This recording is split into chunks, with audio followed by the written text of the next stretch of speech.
Years and years ago, in 1941, this was an area of town called the South Park area that had very few homes and no churches. And a group of people were meeting in a Bible study in the McLennan's basement. And another group of people were doing an independent Sunday school class for kids in the area. And those two people had an idea. They said, what if there could be a church in this part of town? That was the risk. They believed that God was going to do something in this area. They named the church Park Ridge Gospel Church because it was in Park Ridge and they wanted people to hear the gospel. After a couple of years, these people decided the term gospel wasn't one that everyone identified with easily. And so it was a very difficult choice.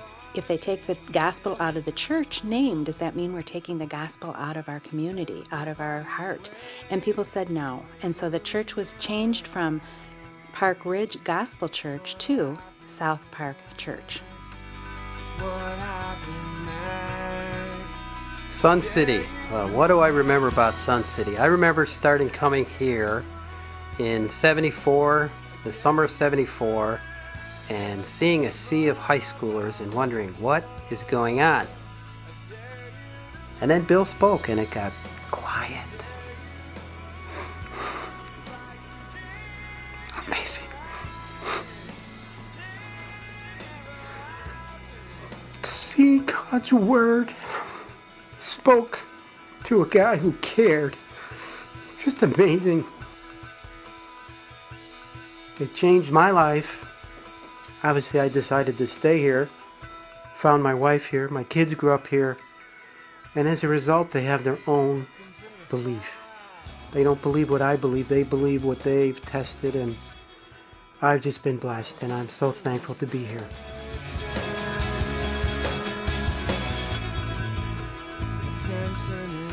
Over the years, I've seen a lot of children come in and out of this church, and I have been privileged to sit down on the floors with them, tell silly riddles with them, see them presented with their first Bibles, and then especially to see them grow up and come back and say, I remember. And not only that, join the ranks.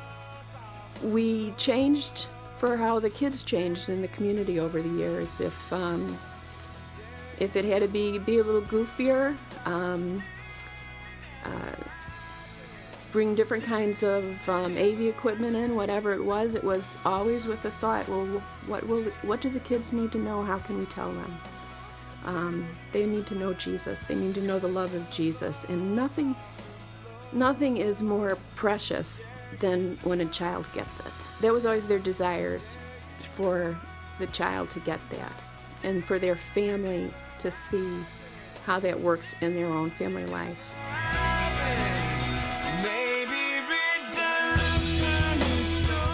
South Park Church exists to draw people into a growing relationship with Jesus, and that's happening. There are people that are being attracted to our church because they sense that God is at work. There are new ministries that have started for the very sake of reaching people in our community. I think of things like Baba Palooza and Festive Christmas Night, where many of you have given many hours of your time and of your expertise and your resources to make that happen. I'm excited to be a part of a church that thinks about reaching the family and caring about both children and parents. To think about a new venture like Thursday Night Alive was a great thing to be willing to do, to risk trying something new for the sake of discipling and growing families. As we've gone deeper, we've also seen that we've grown larger. In the last few years, the number of small groups in our church has tripled, and that's a sign of health because people are not doing life on their own, but they're doing it together. There's a huge number of people, younger and older, that need to discover the joy of living under the lordship of Jesus Christ.